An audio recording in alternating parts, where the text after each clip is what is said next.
Marcus woke up in a room made of light dot at least. That was what it looked like. The walls glowed with a soft blue color, and the air smelled like flowers he did not recognize. He was lying on something that was not quite a bed, more like a floating platform that held his body perfectly still. Strange machines hummed around him, and he could feel warmth spreading through his wounds. He tried to sit up, but his body refused to cooperate. Everything hurt, though the pain was distant, like it belonged to someone else. A figure appeared beside him. An Allery woman in white robes, her silver hair pulled back from her face. She looked at him the way a scientist might look at an interesting insect. "You should not move," she said. "Your body has suffered severe damage. We have repaired what we can, but your biology is difficult." "Where am I?" Marcus asked. His voice came out rough and weak. "Volanthos Prime, the heart of the Empire." Marcus stared at her. That was impossible. Humans were not allowed on Volanthos Prime. It was the homeworld of the Allery, the center of their civilization. No human had ever set foot there. "That cannot be right," he said, "and yet it is." The healer's expression did not change. "The princess insisted you be brought here for treatment." The queen agreed. "You are the first human to see our world." Marcus did not know what to say to that. He closed his eyes and let the healing machines do their work. Over the following days, he slowly recovered. His wounds closed, though they left behind thin silver scars that the Allery healers could not remove. His human body was too strange for their technology, they explained. It healed differently, fought differently, existed differently than anything they had seen before. When Marcus was finally able to walk again, guards came to escort him through the palace. He had expected something grand, but the reality was beyond anything he could have imagined. The buildings seemed to grow from the ground like living things, all curves and flowing lines. Light came from everywhere and nowhere. The air itself seemed to sing with energy.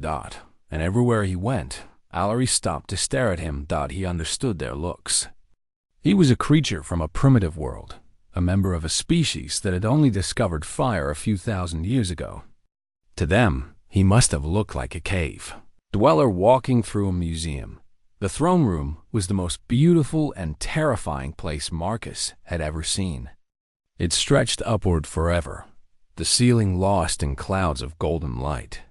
Columns of crystal lined the walls, and between them stood hundreds of Allery nobles, all watching him with cold curiosity. At the far end of the room sat the queen. Queen Silenthia had ruled the Volanthari Empire for 3,000 years. She had watched civilizations rise and fall, had made decisions that shaped the fate of billions. She was ancient beyond human understanding, and power radiated from her like heat from a sun. Marcus walked toward her on legs that wanted to shake. He had faced death on Ceres IV without fear, but this was different. This was standing before a goddess. He stopped at the proper distance and tried to remember the correct way to bow. He'd probably got it wrong, but the queen did not seem to care. She studied him in silence for a long moment. Her eyes were like deep pools of silver, and Marcus felt as if she was looking straight through his skin, examining everything he was. "I have watched the recordings from my daughter's ship," the queen said at last. Her voice was soft but carried perfectly through the enormous room. "I have seen what you did. I was just doing my job, Your Majesty," Marcus said. No, the single word silenced him. Your job was to guard an outpost. Your job was to survive. Your job was not to throw yourself between plasma fire and a princess you had never met. She leaned forward slightly. "I watched you take 7 wounds that should have killed you. I watched you keep fighting when any reasonable creature would have surrendered to death. I want to know why." Marcus thought about the question. He did not have a good answer, not really. He had not thought about what he was doing when he did it. He had simply seen someone who needed protecting, and he had protected her. She was in danger, he said finally. I could help. So I did. The Queen stared at him for another long moment. Then she nodded, as if he had confirmed something she already suspected. You will remain here, she said. Marcus blinked. I'm sorry? Among my people, a life debt is sacred. My daughter's life was saved by your blood. Until that debt is balanced, you belong to the Empire. You will stay in the palace as my guest and my observation. Your Majesty, I have duties. A posting. I'm just a soldier. I'm nobody important. You were nobody important, the Queen corrected him. Now you are the human who saved the third princess of the Voluntary Empire. Now you are the first of your kind to stand in this throne room. Now you are someone I find very interesting indeed. She raised her hand, and guards appeared at Marcus's sides. Not threatening, but clearly not giving him a choice. Take him to the guest quarters in the Eastern Wing. See that he has everything he needs. Marcus wanted to argue, but he recognized a losing battle when he saw one. He bowed again and let the guards lead him away. As he left the throne room, he passed a pillar of crystal and caught a glimpse of movement behind it. A flash of purple robes, a pair of silver eyes watching him with an expression he could not read. Princess Aerithon stepped out of the shadows as he passed. She did not speak, but she touched his arm gently, her fingers cool against his skin. I am sorry, she whispered. I asked her to keep you here. I wanted to understand. Understand what? Marcus asked. What I saw in your eyes, she said, when you stood between me and death. I have lived for 500 years, and I have never seen anything like it. I need to know what it was. Marcus did not have an answer for her. He was not sure he understood it himself. The guards led him away, and Princess Aerithon watched him go. In her chest, something she had never felt before was beginning to grow. It was warm and strange, and a little bit frightening. She did not know its name yet, but she would learn. Sergeant Marcus Cole had been stationed on Ceres IV for 8 months, and in all that time, nothing interesting had ever happened.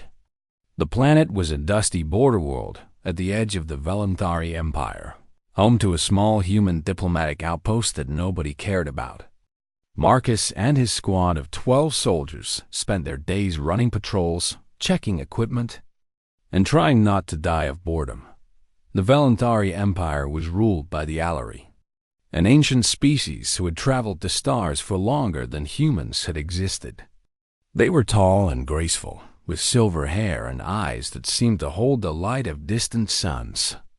They lived for thousands of years and considered humans to be little more than clever animals who had somehow stumbled into space. Posting human soldiers to Ceres IV was their way of keeping the newcomers busy while keeping them far from anything important. Marcus did not mind. He was a soldier, and soldiers followed orders. If his orders said to guard a forgotten outpost on a forgotten world, then that was what he would do. Everything changed on a cold morning when the sky split open with light. An Alari ship dropped out of faster than light, traveled directly above the outpost. It was not a smooth arrival. The ship came in hard and fast, trailing smoke and fire. Marcus watched it scrape across the landing field, tearing up metal and stone before finally coming to rest against a storage building. His training took over immediately. He gathered his squad and moved toward the crash site. The ship was Imperial design, elegant even in its damaged state. The hull was cracked in several places, and strange blue fluid leaked from the engines. The hatch opened, and Alari soldiers stumbled out. They wore the silver armor of the Imperial Guard, which meant this was no ordinary ship. Marcus counted 8 guards, all of them wounded. Behind them came a young Alari woman in robes of deep purple. Marcus had never seen an Alari royal before, but he recognized the clothing. This was someone important. Very important. One of the guards approached him. The alien was bleeding from a wound on his head, and his perfect face was twisted with pain and anger. Human, the guard said, speaking the common tongue with obvious distaste. Our engines failed. We require shelter until rescue arrives. The princess must be protected. Princess. Marcus felt his stomach drop. Of all the ships that could have crashed on his worthless little planet, it had to be one carrying Elori royalty. How long until rescue? Marcus asked. 6 hours. Perhaps more. Marcus nodded and began organizing his soldiers. They moved the princess and her guards into the outpost's main building, which had the strongest walls and the best defensive positions. He posted sentries and checked their weapons. Something about this situation felt wrong to him. Engine failures did not just happen to Imperial ships. He was right to worry. The Kalari came. 2 hours later, the Cathari were raiders and slavers, a brutal species that preyed on the weak and unprotected. They traveled in packs, attacking colonies and ships far from help. Marcus had heard stories about them but had never seen one in person. Now he saw dozens of them. They came over the hills in a wave of dark armor and cruel weapons.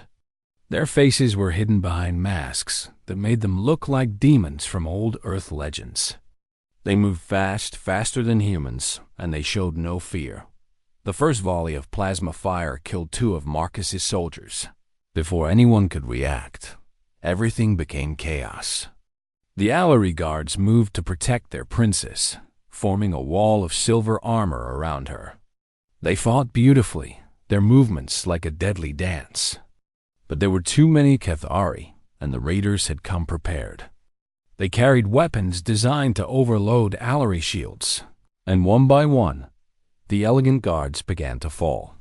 Marcus saw what was happening. The defensive line was collapsing.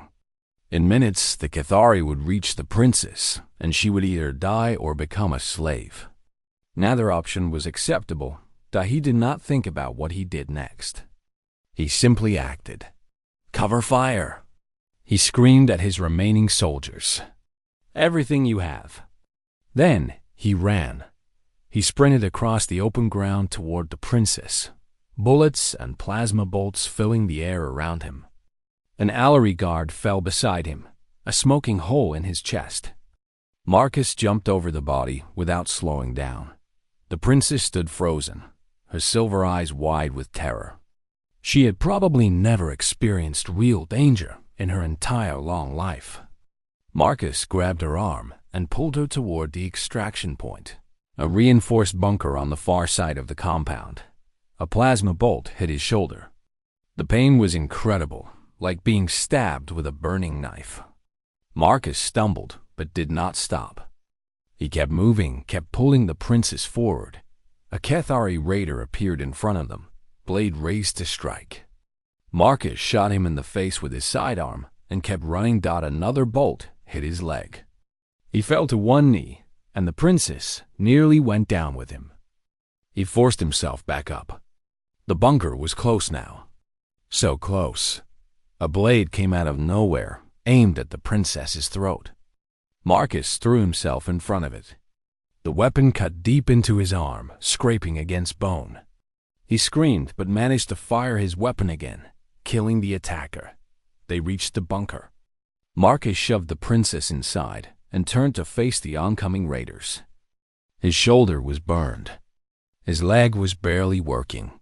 His arm was pouring blood. He raised his weapon anyway.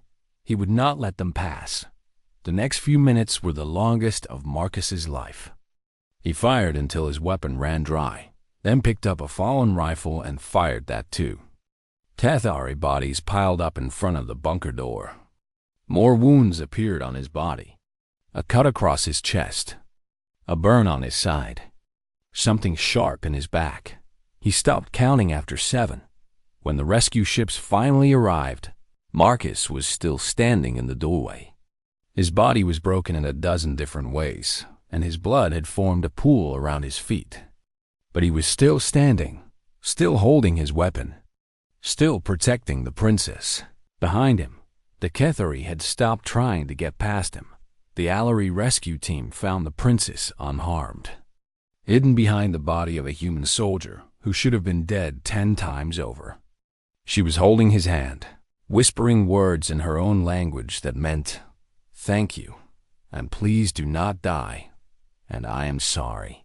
Marcus collapsed at her feet as the medics rushed forward.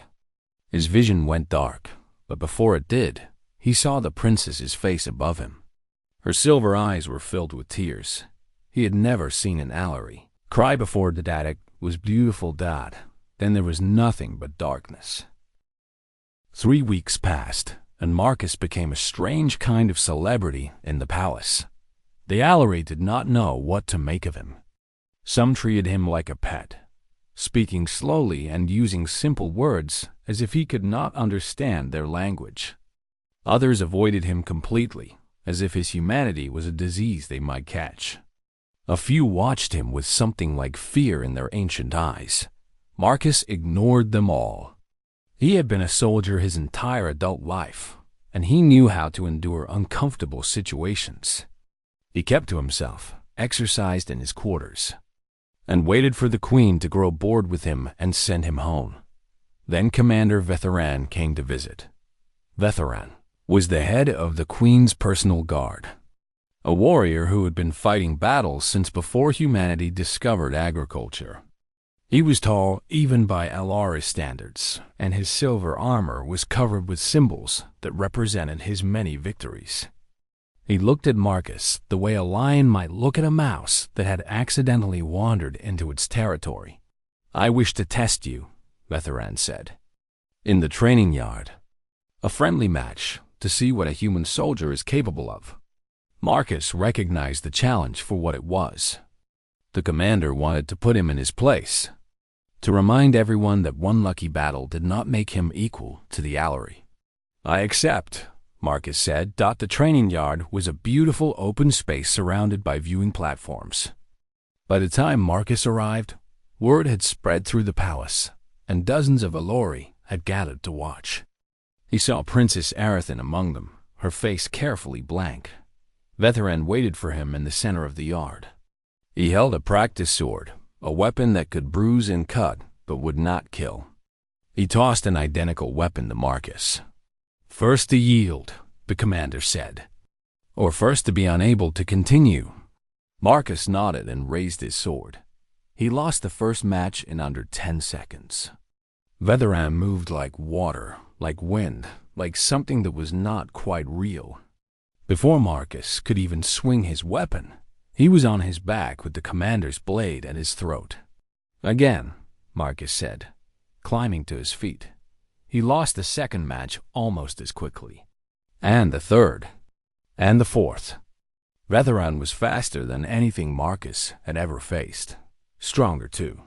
His technique had been refined over thousands of years of practice. Fighting him was like fighting the laws of physics, but Marcus kept getting outdone after the 10th match. Blood was running from a cut on Marcus's forehead. After the 20th, his ribs were bruised, and his left arm was barely working. The watching crowd had grown silent. What had started as entertainment had become something else. Vetheran increased the power of his strikes. He broke Marcus's wrist with a precise blow. Marcus switched the sword to his other hand and kept fighting. "Why you not yield?" the commander demanded. "Because I'm not finished," Marcus replied.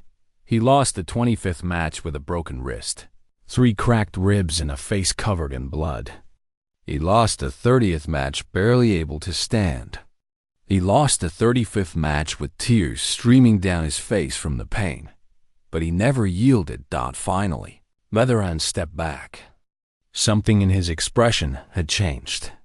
It was not respect exactly, but it was not contempt either. "Enough," he said. "We are done for today. Tomorrow?" Marcus asked through swollen lips. The commander stared at him for a long moment.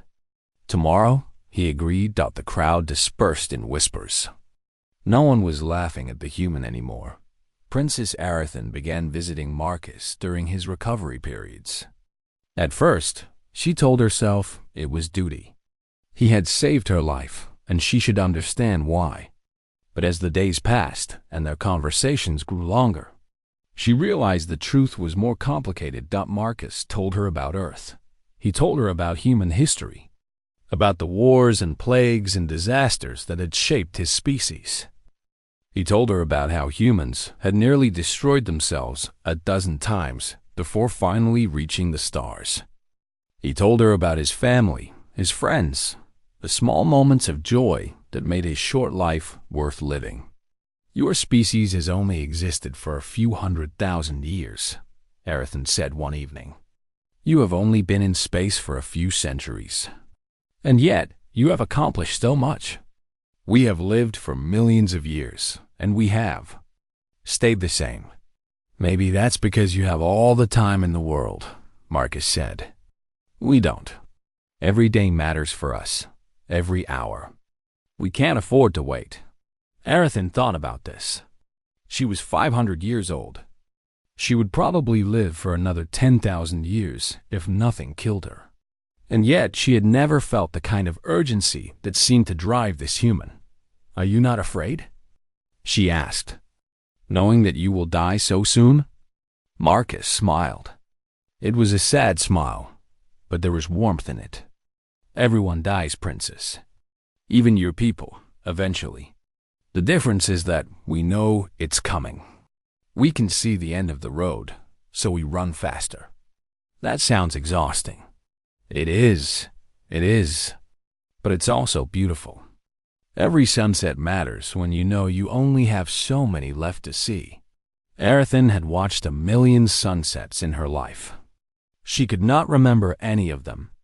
They had blurred together into an endless stream of identical days. But the sunset she watched with Marcus that evening, sitting on the balcony of his quarters while he described the orange skies of Earth, stayed with her forever. The queen watched this growing connection through the palace's many eyes. She had kept the human for her own reasons she had not shared with anyone. She had seen something in those sensor recordings that disturbed her deeply. A purrs. Species that could produce someone like Marcus Cole was not primitive. It was not simple. It was something new in a galaxy that had not seen anything truly new in a very long time. And new things, the Queen knew, could be very dangerous indeed. 6 months after Marcus arrived on Volanthus Prime, the Queen announced that she would attend the Concordance Summit. The Concordance was a neutral space station where the great powers of the galaxy met to discuss peace and trade. Representatives from a dozen species gathered there every decade to maintain the delicate balance that kept the galaxy from descending into war. It was the most important diplomatic event in known space, and the Queen was bringing Marcus with her. The announcement shocked everyone. Humans were barely acknowledged at these gatherings, relegated to observer status along with the other young species. For a human to walk beside the Allery throne was unprecedented. Marcus understood what the Queen was doing. She was sending a message to the galaxy, though he was not entirely sure what that message was. Perhaps she wanted to show that the Empire had strange new allies. Perhaps she wanted to display him like a trophy. Perhaps she had reasons he could not begin to guess. Whatever her purpose, he had no choice but to follow. The Concordance Station was enormous, a city floating in the void between stars. Ships from across the galaxy filled its docking bays, and representatives of species Marcus had only heard about in stories walked its corridors. He saw the crystalline bodies of the Shkari, the armored shells of the Morn Empire, the flowing forms of the Silvertide, and he saw the Kethari, the same species that had attacked Princess Arathan, the same species that had nearly killed him. They were here as official representatives, their black armor gleaming under the station's lights. Their ambassador was a massive creature named Dex Volum, and he looked at Marcus with obvious amusement. "So this is the human pet," Dex Volum said during the opening reception. "The one who interfered with our business arrangement on Ceres 4. Marcus kept his face calm. I was just doing my job. Your job got many of my soldiers killed. The ambassador leaned closer. I wonder if your queen knows how fragile human bodies truly are. Perhaps we should arrange another demonstration. Before Marcus could respond, the queen appeared beside him. Her presence was like a cold wind, and Dex Valoom stepped back immediately. Ambassador, she said, her voice pleasant but her eyes deadly. I hope you are not threatening a member of my delegation. Of course not, Your Majesty. Merely making conversation. The two leaders stared at each other for a long moment. Ancient hatred and new ambition clashed in the space between them. Then Dex Valoom bowed and retreated into the crowd. The queen watched him go. The Cathari grow bold, she murmured to Marcus. They believe our empire has become soft. They plan to test us soon. How do you know? Marcus asked. Because I've been doing this for 3,000 years. She turned to look at him. Stay close to me tonight. I believe we may see excitement before the summit ends.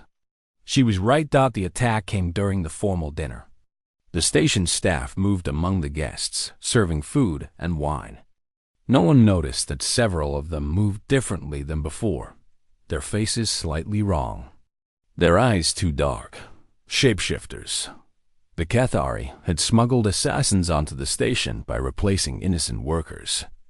They had been waiting for exactly this moment, when the queen would be surrounded by foreign dignitaries, when her guards would be spread thin. The first strike came from a server carrying a tray of drinks. The tray fell away to reveal a blade of dark metal aimed directly at the queen's heart. The Allery guards reacted instantly. They formed a protective ring around their monarch, their energy shields activating in a flash of blue light. But more assassins revealed themselves, emerging from every direction. They carried weapons designed to pierce Allery shields, and the beautiful dance of the royal guards began to falter. Marcus did not wait for orders. He grabbed a knife from the nearest table and threw himself into the fight. Allery combat was elegant, refined, a careful balance of offense and defense. They moved like dancers, every action planned and perfect. Human combat was nothing like that. Marcus fought like a wild animal. He did not think about technique or form. He only thought about killing the next enemy before the next enemy killed him. He was faster than Allery, no. Stronger? Definitely not. But he had something they did not have. He did not care if he died. An assassin came at him with a blade. Marcus took the cut across his shoulder and used the opening to drive his knife into the creature's throat. Another assassin tried to shoot him. Marcus ducked under the blast, rolled forward, and broke the enemy's neck with his bare hands. Blood covered him. Some of it was his own. Most of it was not. The watching diplomats could not believe what they were seeing. The Allery fought beautifully. The Cathari fought savagely. But this human fought like something else entirely. Something from a nightmare. Something that should not exist. Marcus reached the queen's side just as her last guard fell. 3 assassins stood between them and death. Marcus faced them alone, his body bleeding from half a dozen wounds, a stolen blade in each hand. Go through me? He said. The assassins hesitated. They had expected resistance, but not this. Not a creature that smiled at them with blood on its teeth and death in its eyes. That hesitation cost them their lives. By the time Commander Vetheran reached the queen with reinforcements, Marcus was standing over her body, his hands red to the elbows. The assassins lay in pieces around him. He looked up at the commander with eyes that were not entirely sane. She's safe, he said. Then his legs gave out, and he collapsed beside her. The queen looked down at the human who'd saved her life. He had taken wounds that would have killed an Allery 3 times over. He was barely breathing. His heart was struggling to push blood through his damaged body, but he had kept his promise. He had not let them pass. For the first time in 3,000 years, Queen Silenthia felt something she had forgotten could exist. It was awe. War came to the galaxy like a storm that had been building for centuries. The Cathari assassination attempt shattered the careful peace of the Concordance. Every species had seen what happened in that dining hall. Every species had seen the Allery nearly fall. The raiders and slavers smelled blood in the water, and they gathered their fleets for conquest. The Voluntary Empire prepared for a conflict it had not faced in living memory. Ships were recalled from distant corners of the galaxy. Armies that had slept for millennia were awakened from their stasis. The great forges of the core worlds began producing weapons again, but something was wrong. The Queen could see it in her commanders, in her soldiers, in her own children. They had forgotten how to truly fight. They had lived so long, grown so careful, become so focused on surviving forever that they had lost the ability to risk everything. They were afraid to die. The Queen made her decision on a cold morning, standing in the throne room where Marcus had first faced her. She summoned her advisors, her generals, the highest nobles of the Empire. And then she summoned Marcus. He came before her still bearing the scars of the Concordance. The Allery healers had done what they could, but his human body refused to return to its original state. He was covered in silver lines now, marks of every wound he had taken in service to the Empire. "Kneel," the Queen commanded. Marcus knelt. "Marcus Cole of Earth, you have twice shed your blood for the Voluntary throne. You have saved my daughter, and you have saved me. In recognition of this service, I name you shield-bearer to the throne, protector of the royal family, and first among the defenders of the Empire."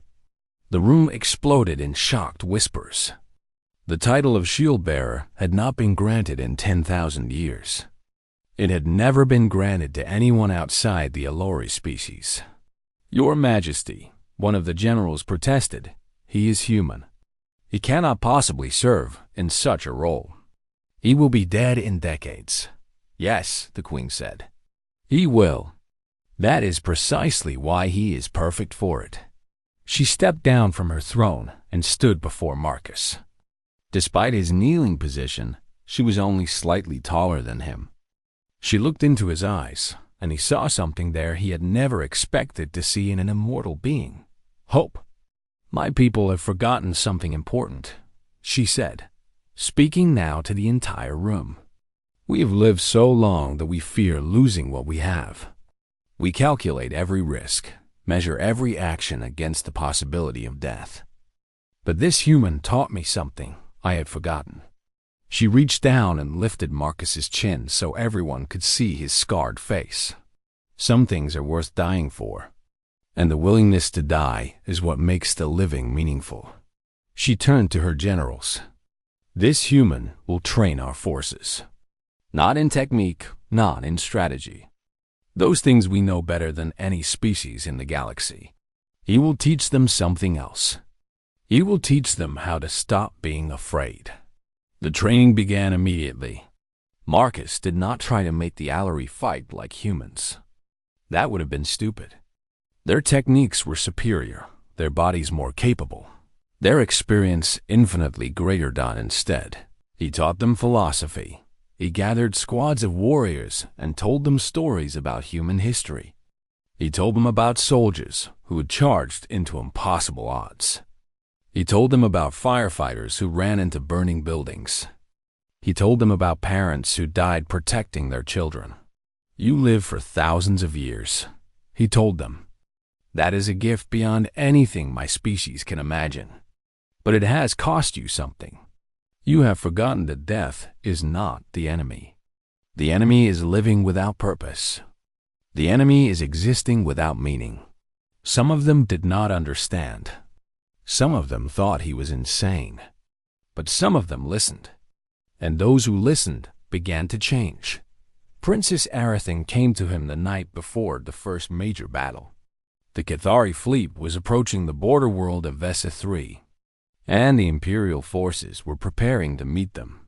She found Marcus on a balcony, looking up at the stars. "You might die tomorrow," she said. "I might die any day." That's always been true. I have lived for 500 years. I might live for 10,000 more. The thought of you dying after only 30 more years is... She could not finish the sentence. Marcus turned to look at her. In the months since his arrival, something had grown between them. It was complicated and painful, and probably impossible, but it was real. "There's a human saying," he said. "The candle that burns twice as bright burns half as long." My species doesn't live long, but we try to live intensely. Every moment matters because we know how few we have. Arethin moved closer to him. "Then burn with me?" she said. "However, briefly. I would rather have 30 years with you than 10,000 years alone." He kissed her then. Under the light of alien stars, two impossible people from impossible worlds finding something neither had expected to find. The Battle of Essa-3 was the first major engagement of what would later be called the Twilight War. The Cathari fleet outnumbered the Imperial forces 2-1. By every calculation, the Alari should have retreated, preserved their strength, waited for reinforcements. Instead, they attacked. The Alari warriors fought differently that day. They still moved with grace and precision, but there was something new in them. A fire that had been missing for millennia. They took risks they never would have taken before. They sacrificed themselves to create openings. They fought like creatures who understood that some things were worth dying for. They fought like humans, the D's. Cathari were not prepared for this. They had expected the careful, defensive tactics of the ancient empire. They got something else entirely. They got an enemy that was willing to burn everything to win. The battle ended in complete victory for the empire. The war lasted 3 years. Marcus fought in many battles, always at the front, always leading by example. He took more wounds. He earned more scars. His human body aged faster than it should have, worn down by injuries and stress and the simple passage of time. But he had made his mark on history. When the war ended, the Cathari broken and scattered, historians began writing about what had happened. They could not explain it entirely. The empire had been stagnant for millennia, declining slowly into comfortable irrelevance. Then a single human had appeared, and everything had changed.